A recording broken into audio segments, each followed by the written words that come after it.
Good morning to all. Welcome to my channel Gundimeda vlogs. ఈరోజు అలనాటి సంధ్య గారి గురించి తెలుసుకుందామండి. అసలు పేరు వచ్చి వేదవల్లి. తెలుగు సినిమా నటి.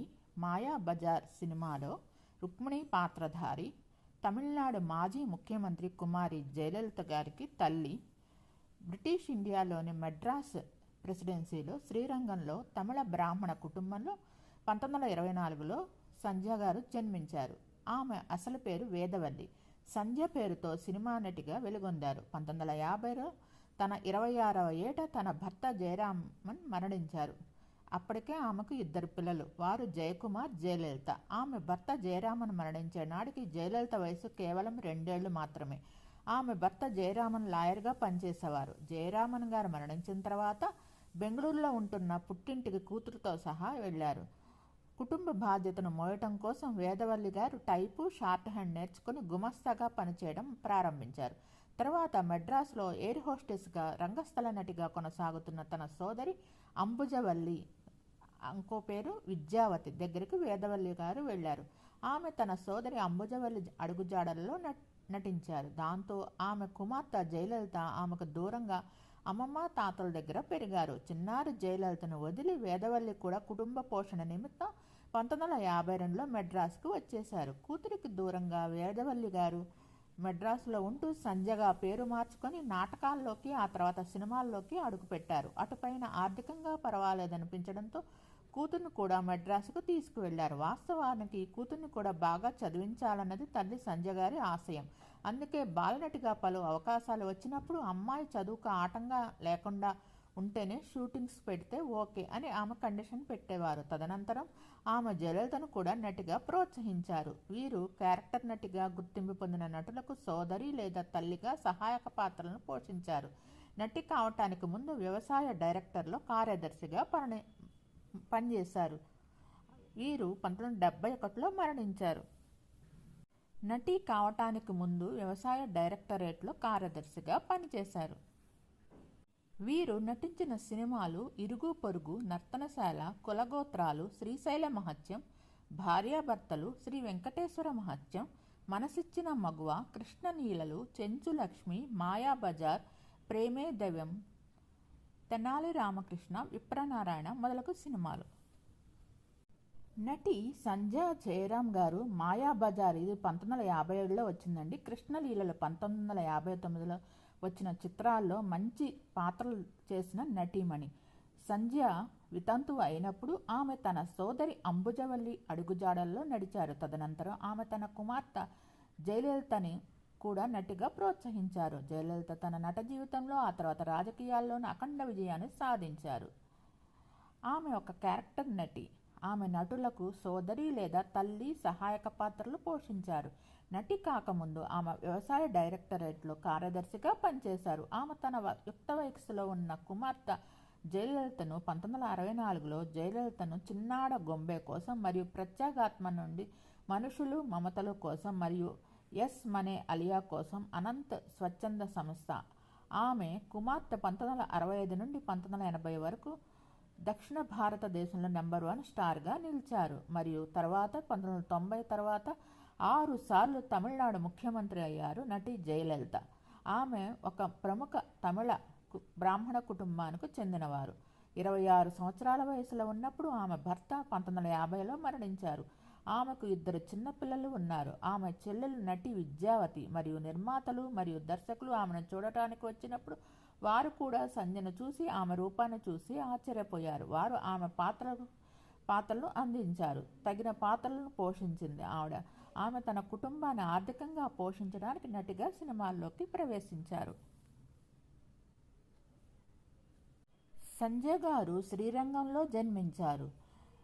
1971లో మరణించారు. 1954 నుంచి 65 దాకా సినిమాల్లో చురుకుగా నటించారు. భర్త పేరు వచ్చి జయరామన్. వీరి పిల్లలు వచ్చి జయకుమార్ మరియు జయలలిత. జయలలిత నటి మరియు తమిళనాడు మాజీ ముఖ్యమంత్రి. వీరి చెల్లెలు వచ్చి అంబుజవల్లి. చాలా సినిమాల్లో రమణారెడ్డి గారి పక్కన నటించారు జంటగా. ఆ సినిమాలు ఎంతో హిట్ అయినాయి.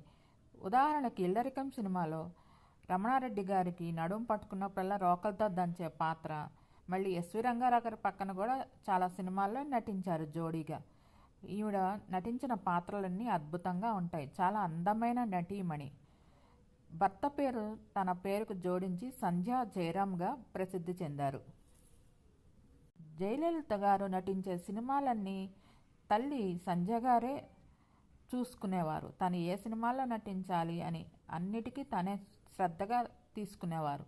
ఆ తర్వాత షూటింగ్లకు కూడా జయలలిత గారు వెంటనే సంధ్య గారు ఉండేవారు. తను పోషించిన పాత్రలన్నీ చాలా మంచి పాత్రలు పోషించారు. చాలా అందమైన ముఖవర్చస్సు ఆవిడది. 49 ఏళ్ల వయసులో, చిన్న వయసులోనే మరణించారు. జయలలిత ఒంటరిగా ఫీల్ అయ్యారు వాళ్ళ అమ్మ మరణంతో. మీకు ఈ వీడియో నచ్చినట్టయితే లైక్ చేయండి, కామెంట్ చేయండి. Thank you all. Please subscribe and support my channel Gundemeda vlogs. నా ఛానల్ని 95% మంది సబ్స్క్రైబ్ చేయకుండా చూస్తున్నారు. Please subscribe and support my channel. Thanks to every subscriber to subscribe my channel. Thanks for all. Good morning to all. Welcome to my channel Gundemeda vlogs. ఈరోజు అలనాటి నటీమణి జయలలిత గారి గురించి తెలుసుకుందామండి. తమిళనాడు మాజీ ముఖ్యమంత్రి. 6 సార్లు తమిళనాడు ముఖ్యమంత్రిగా ఏలారు. ఫిబ్రవరి 24, 1948లో జన్మించారు. డిసెంబర్ 5, 2016లో మరణించారు. ప్రముఖ రాజకీయ నాయకురాలు. తమిళనాడు రాష్ట్రానికి 2015 మే నుంచి 2016 డిసెంబర్లో మరణించేదాకా ముఖ్యమంత్రిగా పనిచేశారు. అంతకు మునుపు 1991 నుంచి 96, 2001 నుంచి కొంతకాలం, 2002 నుంచి 2006 దాకా ముఖ్యమంత్రిగా పనిచేశారు. రాజకీయాలలో రాకమునుపు తెలుగు, తమిళ, కన్నడ, హిందీ భాషల్లో 140 సినిమాల్లో నటించారు. 1961 నుంచి 80 వరకు ఎక్కువగా కథానాయికగా వివిధ పాత్రల్లో, వైవిధ్యమైన పాత్రల్లో నటించారు. నాట్యంలో కూడా ఆమెది అందవేసిన చెయ్యి. ఒక రకంగా తమిళనాడు చిత్ర పరిశ్రమను మకటం లేని మహారాణిగా కొద్ది కాలం పాటు ఏలారు. తమిళనాడు ప్రాంతీయ రాజకీయ పార్టీ అయిన ఆల్ ఇండియా అన్నా ద్రవిడ మున్నేట్ర కళగం యొక్క సాధారణ కార్యదర్శి. ఆమెను అభిమానులు పురిచ్చి తలవి అంటే తెలుగులో విప్లవ నాయకురాలు, అమ్మ అని పిలుచుకునేవారు. ఆమె నటిగా ఎంజీఆర్ గారి సరసన ఎన్నో చిత్రాల్లో నటించారు. ఎంజీఆర్ రాజకీయాల్లో ప్రవేశించిన తరువాత జయలలిత కూడా రాజకీయాల్లోకి వచ్చారు. 1984 నుండి 89 వరకు తమిళనాడు నుంచి రాజ్యసభ సభ్యురాలుగా ఎన్నికయ్యారు. ఎంజీఆర్ మరణం తర్వాత అతని వారసురాలుగా ప్రకటించుకున్నారు. 2014 సెప్టెంబర్ 27న జయలలిత ఆదాయానికి మించిన ఆస్తుల కేసులో అరెస్ట్ అయ్యారు. దాంతో ఆమె తన ముఖ్యమంత్రి పదవి రద్దయింది. పదవిలో ఉండగా కేసులో ఇరుక్కొని పదవీచ్యుతురాలైన మొదటి ముఖ్యమంత్రి అయ్యారు. 2015 మే 11న కర్ణాటకలో ఉన్నత న్యాయస్థానం ఆమెను నిర్దోషిగా విడిచిపెట్టారు. దాంతో ఆమె మే 23న తిరిగి ముఖ్యమంత్రిగా బాధ్యతలు చేపట్టారు. డిసెంబర్ 5 రాత్రి 11:30 గంటలకు చెన్నైలోని అపోలో ఆసుపత్రిలో మరణించారు. అంతకు మునుపు సుమారు 2.5 నెలలుగా ఆమె అనారోగ్యంతో ఆసుపత్రిలోనే ఉన్నారు. డిసెంబర్ 6న ఆమెకు అంత్యక్రియలు జరిగాయి. జయలలిత ఫిబ్రవరి 24, 1948న అప్పటి మైసూరు రాష్ట్రంలోని పాండవపుర తాలూకా మేల్కోటిలో జయరాం, వేదవల్లి దంపతులకు జన్మించారు. తల్లి ఒక తమిళ అయ్యంగార్ బ్రాహ్మణ వంశానికి చెందినది. జయలలిత అసలు పేరు కోమలవల్లి. అది ఆమె అవ్వగారి పేరు. బ్రాహ్మణ సాంప్రదాయాన్ని అనుసరించి ఆమెకు 2 పేర్లు పెట్టారు. జయలలిత అనే 2వ పేరును పాఠశాలలో చేర్చేటప్పుడు నమోదు చేశారు. తిరుచి జిల్లా శ్రీరంగం పూర్వీకంగా కలిగిన జయలలిత 1981లో తమిళనాడు రాజకీయాల్లో ప్రవేశించి రామచంద్రన్ మరణానంతరం అతని భార్య జానకి రామచంద్రన్ తమిళనాడు ముఖ్యమంత్రి అయినను ఆమె ఎక్కువ రోజులు పదవిలో కొనసాగలేకపోయారు. జయలలిత 1989 అసెంబ్లీ ఎన్నికలలో విజయం సాధించి తొలి మహిళా ప్రతిపక్ష నాయకురాలుగా స్థానం సంపాదించారు. 1991లో రాజీవ్ గాంధీ మరణానంతరం జరిగిన శాసనసభ ఎన్నికలలో కాంగ్రెస్ పార్టీతో పొత్తు పెట్టుకుని విజయం సాధించి ముఖ్యమంత్రి పీఠాన్ని అధిష్ఠించారు. ప్రజలచే ఎన్నిక కాబడిన తొలి తమిళనాడు మహిళా ముఖ్యమంత్రిగా అవతరించారు. 5 సంవత్సరాల పూర్తి కాలం పదవిలో ఉండి 2006 మేలో జరిగిన శాసనసభ ఎన్నికల పరాజయం పొందారు. ఆమె పార్టీ కేవలం 4 స్థానాలే దక్కాయి. 2006లో ఓటమి సమయంలో తమ మిత్రపక్షాలతో కలిసి శాసనసభలో 1977 తర్వాత అత్యంత పటిష్టమైన ప్రతిపక్షంగా నిలువగల సీట్లను సంపాదించారు. ఈమె ప్రస్తుత తమిళనాడు ముఖ్యమంత్రి. అభిమానులు జయలలితను అమ్మ అని, పురిచి తలైవి అని పిలుచుకుంటారు.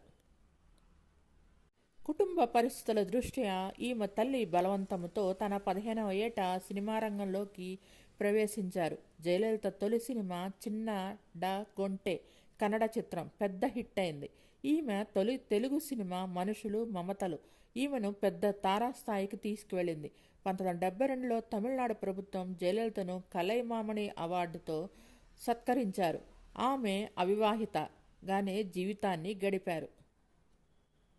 జయలలిత తెలుగులో నటించిన సినిమాలు వచ్చి కథానాయకుడు 1965లో మనుషులు మమతలు, ఆమె ఎవరు, ఆస్తిపరులు, కన్నెపిల్ల, గూఢచారి 116, నవరాత్రి, గోపాలుడు భూపాలుడు, చిక్కడు దొరకడు, ధనమే ప్రపంచ లీల, నువ్వే, బ్రహ్మచారి, సుఖదుఖాలు, అదృష్టవంతులు, తిక్క శంకరయ్య, కోయంబత్తూరు ఖైదీ, దోపిడీ దొంగలు, నిలుపు దోపిడీ, పూలపిల్ల, పెళ్ళంటే భయం, పోస్ట్ మ్యాన్ రాజు, బాగ్దాద్ గజదొంగ, శ్రీరామ కథ, ఆదర్శ కుటుంబం, కథానాయకుడు, కదలడు వదలడు, కొండవీటి సింహం, పంచకళ్యాణి, దొంగల రాణి, ఆలీబాబా 40 దొంగలు, కోటీశ్వరుడు, గండికోట రహస్యం, బొమ్మలాట, మేమే మొనగాళం, శ్రీకృష్ణ విజయం, శ్రీకృష్ణ సత్య, భార్యా బిడ్డలు, డాక్టర్ బాబు, దేవుడమ్మ, దేవుడు చేసిన మనుషులు, లోకం చుట్టిన వీరుడు, ప్రేమలు పెళ్ళిళ్ళు, నాయకుడు వినాయకుడు. ఇది 1980లో రిలీజ్ అయింది. ఇదే చివరి సినిమా. ఎక్కువగా ఎన్టీఆర్ గారు సరసన నటించారు. జయలలిత బహుముఖ ప్రజ్ఞాశాలి మరియు ఆమె నృత్య నైపుణ్యాలకు ప్రశంసలు అందుకున్నారు. తమిళ సినిమా క్వీన్ అనే పేరు సంపాదించుకున్నారు. నటి జయలలితకు జయకుమార్ అనే సోదరుడు ఉన్నారు. ఆమె తండ్రి తరపు తాత నరసింహన్ రంగాచారి మైసూర్ రాజ్యంలో సర్జన్గా సేవలు చేసేవారు మరియు మైసూర్ మహారాజా కృష్ణరాజా వడియార్ వద్ద ఆస్థాన వైద్యునిగా పనిచేశారు. ఆమె తాత రంగస్వామి అయ్యంగార్ హిందుస్థాన్ ఏరోనాటిక్స్ లిమిటెడ్లో పనిచేయడానికి శ్రీరంగం నుండి మైసూరు వెళ్లారు. అతనికి ఒక కుమారుడు మరియు 3 కుమార్తెలు, అంబుజవల్లి, వేదవల్లి మరియు పద్మవల్లి. నరసింహన్ రంగాచారి కుమారుడు జయరాంతో వేదవల్లికి వివాహం జరిగింది. జయరాము వేదవల్లి దంపతులకు 2 పిల్లలు, కుమారుడు జయకుమార్, కుమార్తె జయలలిత. ఆమె తల్లి, ఆమె బంధువులు మరియు తరువాత సహనటులు మరియు స్నేహితులు ఆమెను అమ్మ అని పిలిచేవారు. జయలలిత తండ్రి జయరాము న్యాయవాది. జయలలిత 2 ఏళ్ల వయసులో ఆయన మరణించారు. వితంతువైన వేదవల్లి 1950లో బెంగళూరులోని తన తండ్రి ఇంటికి తిరిగి వచ్చారు. వేదవల్లి 1950లో కుటుంబ పోషణ కోసం క్లరికల్ పదవిని చేపట్టారు. షార్ట్ హ్యాండ్ మరియు టైప్ రైటింగ్ నేర్చుకున్నారు. ఆమె చెల్లెలు అంబుజవల్లి మెడ్రాస్ వెళ్లి ఎయిర్ హోస్టెస్గా పనిచేశారు. విద్యావతి అనే స్క్రీన్ నేమ్ను ఉపయోగించి ఆమె నాటకాలు మరియు చిత్రాలలో కూడా నటించడం ప్రారంభించారు. అంబుజవల్లి పట్టుబడడంతో జయలలిత తల్లి వేదవల్లి కూడా మెడ్రాస్కు మకాం మార్చారు. 1952 నుండి తన సోదరితో ఉన్నారు.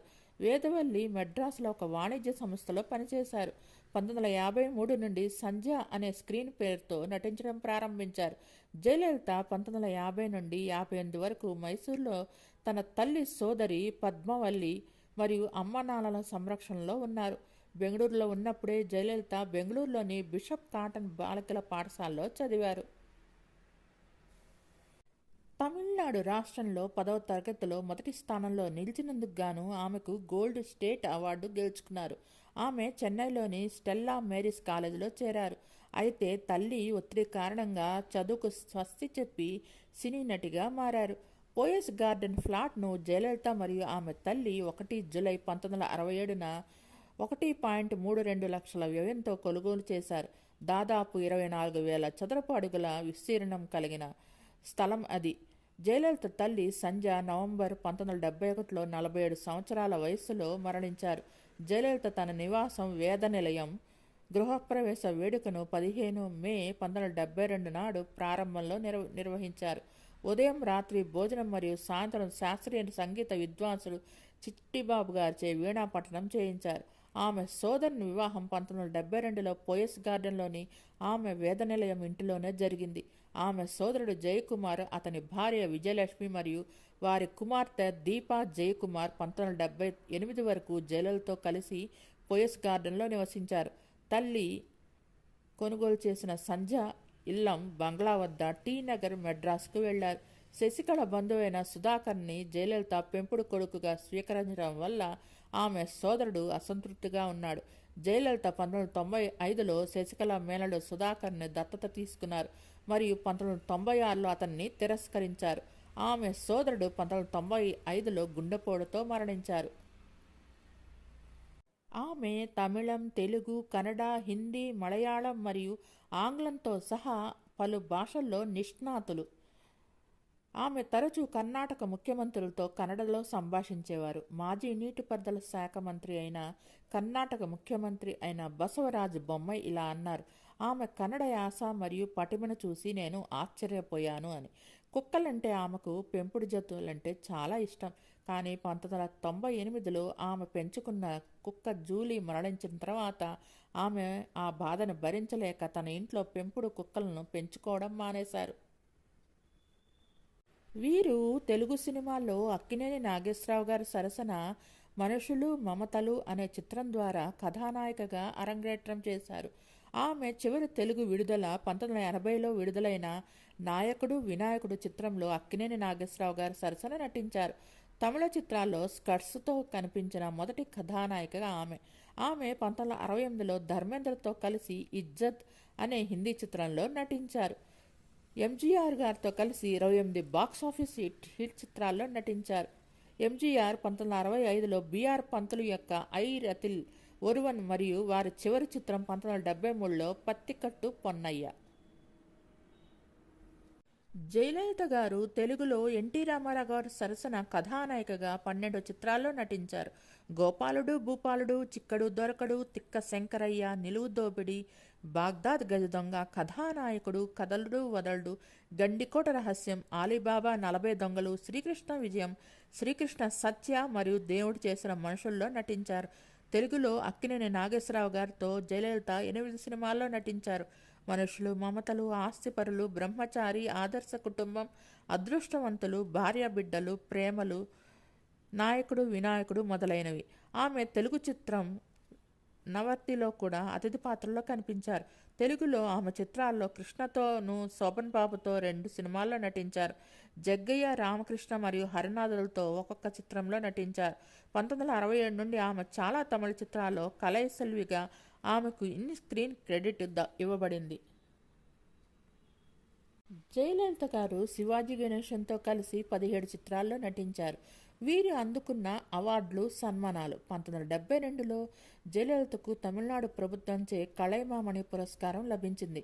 మెడ్రాస్ విశ్వవిద్యాలయం నుంచి, Tamil Nadu doctor MGR medical university నుంచి, మదురై కామరాజ్ విశ్వవిద్యాలయం నుంచి, తమిళనాడు అగ్రికల్చర్ యూనివర్సిటీ నుంచి, భారతీదాసన్ విశ్వవిద్యాలయం నుంచి మొత్తం 5 గౌరవ డాక్టరేట్లు అందుకున్నారు. 2004లో ఏషియన్ గిల్డ్ అవార్డ్స్ నుంచి women politician of the decade award అందుకోవడానికి ఆమెను హౌస్ ఆఫ్ లార్డ్స్, లండన్ ఆహ్వానించారు. 2004లో Golden Star of Honour and Dignity award, 2005లో Rotary International Paul Harris fellow recognition and life time achievement అవార్డుతో సత్కరించారు. 2011లో న్యూజెర్సీ జనరల్ అసెంబ్లీ నాయకురాలుగా మరియు తమిళనాడు ప్రజలకు సేవ చేస్తున్న ఆమె ఆదర్శమైన నైపుణ్యం మరియు అంకిత భావాన్ని ప్రశంసిస్తూ ఒక తీర్మానాన్ని ఆమోదించింది. 2018లో తమిళనాడు ప్రభుత్వం తమిళనాడు ఫిషరీస్ యూనివర్సిటీ పేరును Tamil Nadu doctor J. Jayalalithaa fisheries యూనివర్సిటీగా మార్చింది.